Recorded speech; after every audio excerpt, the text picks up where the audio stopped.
morning, or depending when you're watching this, good afternoon, good evening, or good night. My name's Ross, and as always told, out of Voice of Radio, and I have spent a not insignificant amount of time over the past day playing around with the Crown Tundra, the new expansion for Pokemon Sword and Shield.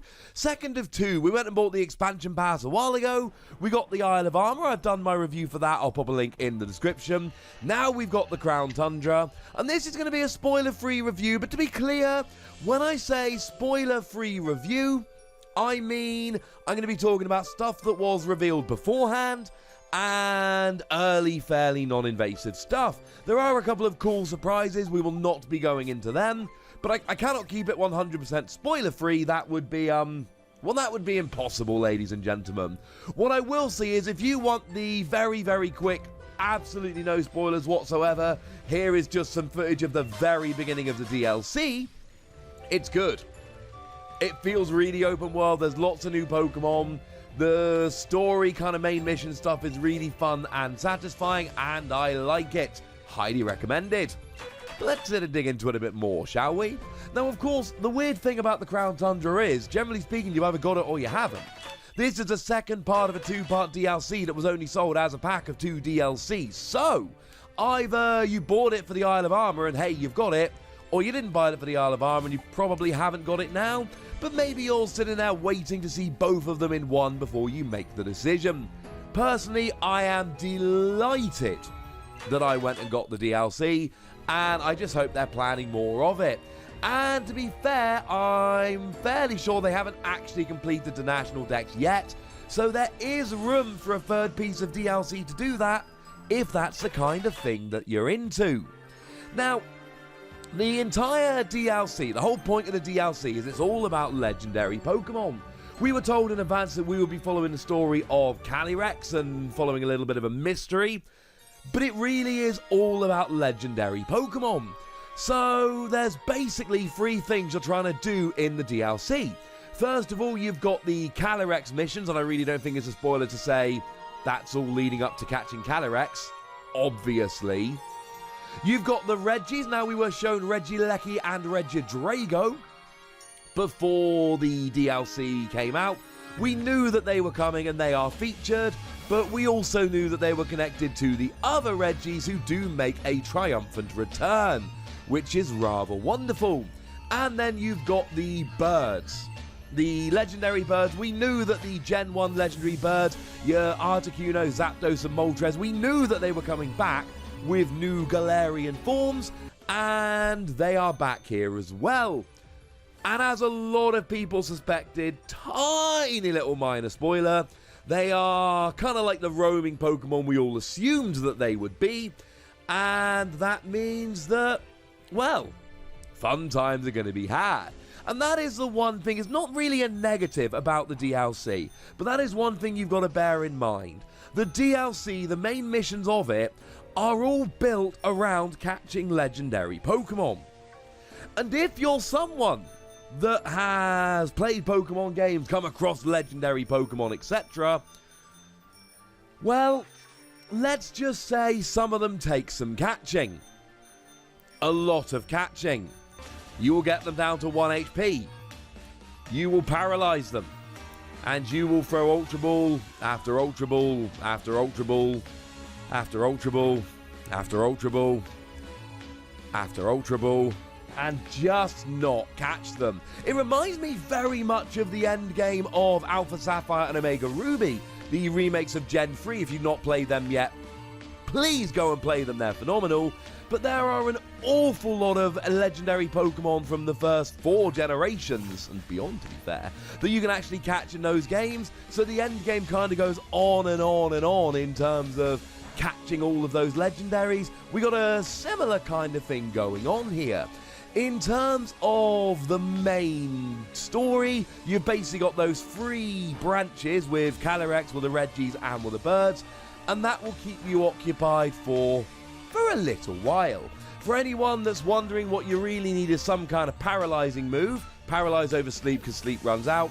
You want a Pokemon with False Swipe that will never knock out a Pokemon to try and put them down to 1 HP. And when they're paralyzed and they've got 1 HP, you can just start chucking Ultra Balls and crossing your fingers. That's my preferred way of doing it anyway. There are legendaries that can heal and regain their HP, which ruins that plan. There are legendaries which can build up their attack so much they basically one-hit KO everything you put out, which kind of ruins that plan. And more than once you will accidentally knock one out or run out of Pokemon, or they'll end up running out of moves and using Struggle and knocking themselves out. It's not always going to work. Save before you fight the legendaries.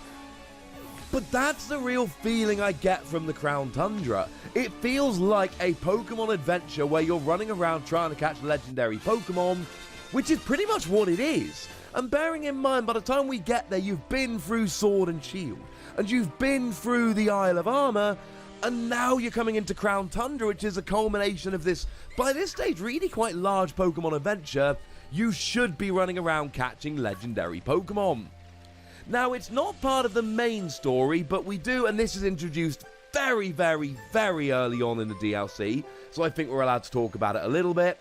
There are footsteps to follow. There's 3 sets of footsteps that will lead you to 3 different legendary Pokemon. I shan't tell you who they are, but let's just say if you're a Pokemon fan, you'll guess them immediately. And these remind me of the Alolan Diglets that we were finding in the Isle of Armor. But I need to give a shout out to Pokemon here for making these so much more colorblind friendly. With the Alolan Diglets in the Isle of Armor, in caves, brilliant. In grass and stuff, they were a nightmare. They were an absolute nightmare to find them all. These are not. The other thing here, and I did confirm this, there are more than you need. So you need to find 100% of the data, but there's more than that. There was at least one time where there were other footsteps on the screen when I got to 100%. Which means you don't have to find every single one, and if there's a pair of footsteps hiding right underneath a tree that you can't really see, because there were some I found kind of by mistake, that's not going to stop you finding these legendary Pokemon, which is brilliant. Shout out to Pokemon for doing that. That is awesome. Now, in terms of Calyrex, I love Calyrex. The Regis are the only legendary Pokemon I've ever been fans of, although to be clear, the new Regis I do not like anywhere near as much as the Gen 3 Regis. Sorry. But oh my goodness, I love Calyrex. I'm going to let you go through the story. I'm going to let you figure this out yourself. I'm going to let you enjoy Calyrex as we go, but I love Calyrex. It's amazing. Best non-Regi legendary, hands down, that we've seen in any of the games so far. If you've played the game, you know what I'm talking about. If you haven't played it, oh, you'll see, ladies and gentlemen. You will see. Now, the other big new part of the game, the other big cool thing here is the Dynamax raids. And these are where you go and catch legendary Pokemon. And you go through a series of battles, which ends with a legendary Pokemon battle. And you beat it, and you catch them. You go in with a group of 4, just like Dynamax raids. That is either by yourself or hooking up with people on the internet. I did it both ways to see how it works. Pretty much the same. Although, when you're online, some of the decisions as to like which route you take, route if you're American, that is obviously voted on. Whereas if you're playing it with NPCs, you get to choose everything yourself.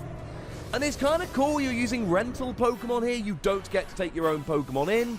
And as you go through, one player, or you if you're playing with NPCs, do get to swap your Pokemon for the one you caught, if you so wish. And then, of course, there's strategy going through of, well, I know I'm fighting a Dragon Legendary at the end, so is there any chance I could pick up a Fairy Pokemon as we go to give myself an advantage when we get to the end, or an Ice Pokemon? That would be cool. And I really enjoyed it. I've done a few, I have not done enough, I'm going to be doing plenty more. This is where the majority of your legendary Pokemon in the Crown Tundra are found. Not all of them, but essentially what you've got here is the story ones, the footprint ones, and then unless I've missed anything, all the rest are found in these Dynamax raids, and I love them. Interesting to note that the shields that are usually there to have to be taken down are not there anymore, but it's because you've got a series of battles and you do take your damage as you go through. So when I did my Rayquaza raid earlier on today, I ended up with my Nidoking with like a third health by the time I got to Rayquaza, and he just one-shot me straight away, which was a little bit awkward. We caught Rayquaza in the end, don't worry, but that was, shall we say, slightly awkward as we went through. These are fun. They're a great way. They're much more interesting than your regular Dynamax raid because you're using rental Pokemon, because you can try and swap it out, etc. And of course, you're catching legendaries at the end. I've heard there is a 100% catch rate on these, and certainly I've been chucking out luxury balls and I've been catching them all in luxury balls, so hopefully that will still keep working as we go. Obviously, there is lots of new Pokemon to catch as we go through, which is kind of wonderful. And honestly, for me, this feels more open world. There was a lovely tweet from the lovely Joe of Cerebi.net, who basically talked about this being the evolution of open world Pokemon as we've been hoping for, or I'm paraphrasing, something along those lines. Honestly, ladies and gentlemen, it feels like open world Pokemon. It feels much more open than the Isle of Armor. It feels less go here, do this than the Isle of Armor. It feels much more open and much more fun. The Isle of Armor felt very much like, here is a series of things that you have to do, and at the end you catch Urshifu. This felt far more like, yeah, there's a little bit of a story and we are going to send you on some glorified fetch quests, but a lot of this is go and solve this mystery and then find a legendary Pokemon and then catch it. But you know what? There's a bunch of them to catch. Go and do them in whichever order you like, and I appreciated that massively. I am a huge fan of the Crown Tundra. I have not yet completed all the Dynamax raids. I've not got all the legendary Pokemon. I've not completed the Pokédex. That is going to take me the next few days sitting in front of the telly in the evenings, and I loved it doing it with Sword and Shield, and I love doing it with the Isle of Armor, so pretty sure I'm going to enjoy this. But far more for me was just going through the initial Isle of Armor, and honestly, there were so many times I was going the wrong way, and I never felt that it was hurting my enjoyment of the game, or that I was being rushed to do something else, and it was just wonderful. I think this is the strongest piece of Gen 8 Pokemon we've seen so far, and honestly, I kind of am hoping for a third piece of DLC, complete the National Dex, and just keep rolling, because this is fun. So there we go, ladies and gentlemen. As always, if you've played the Crown Tundra, I would love to know your opinion down below. If you haven't, tell me if you're going to play it, if, why, and why not, and all of that good stuff. Go nuts in the comment section, but be nice! And then make sure you like this video, subscribe to this channel, follow me on Twitter at TheWassy, and Twitch for some live action at twitch.tv/PTCG Radio. If you want to support the channel, get some bonus podcasts and all that good stuff, head on over to patreon.com/PTCG Radio, where you can do exactly that. But by far the most important thing, as always, look after yourselves till next time, would ya? Thank you very much for watching. My name's Ross, and you've been watching PTCG Radio.